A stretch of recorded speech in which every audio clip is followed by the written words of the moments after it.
गोंडेगाव गुरुडा येथे स्वर्गीय मोतीराम धर्माजी बोरकर यांच्या जयंतीनिमित्त आणि 2 दिवसीय जिल्हास्तरीय पारंपरिक लोककला सांस्कृतिक महोत्सवाचे भव्य आयोजन करण्यात आले। शनिवार दिनांक 7 आणि रविवार दिनांक 8 फेब्रुवारी या 2 दिवस चालणाऱ्या या ऐतिहासिक कार्यक्रमाला जनतेचा उत्स्फूर्त प्रतिसाद लाभला।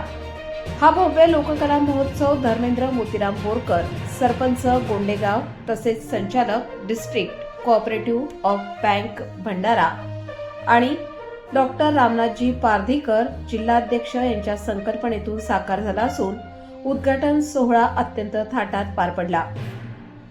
उद्घाटक म्हणून माननीय डॉक्टर प्रशांत पडोळे, खासदार भंडारा गोंदिया लोकसभा क्षेत्र यांनी कार्यक्रमाचे भव्य उद्घाटन केले। दीप प्रज्वलन मनीषजी भिवंगडे, केंद्रीय अध्यक्ष वी शा क परिषद कन्हान यांच्या हस्ते करण्यात आले।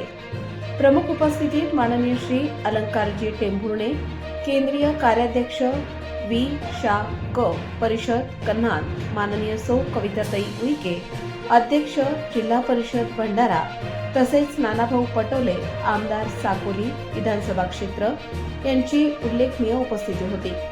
कार्यक्रमादरम्यान विविध भजन, पार्टी, नृत्य कला पथक, भारूड, पारंपरिक लोकनृत्य आणि लोकसंस्कृतीचे विविध रंगमंचीय सादरीकरणांनी उपस्थितांचे मन जिंकले। प्रत्येक भजन पार्टी व कलाकारांचा प्रमाणपत्र व सन्मानचिन्ह देऊन गौरव करण्यात आला।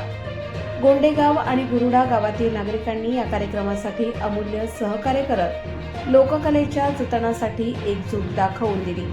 हा महोत्सव ग्रामीण लोकसंस्कृतीच्या पुनरुज्जीवनाचा जिवंत दाखला ठरला आहे। लोककलेचा जयघोष गोंडेगाव गुरुडा पुन्हा एकदा जिल्ह्याच्या सांस्कृतिक नकाशावर उजळून निघाले। आकाश नंदागवळी, भंडारा गोंदिया जिल्हा प्रमुख।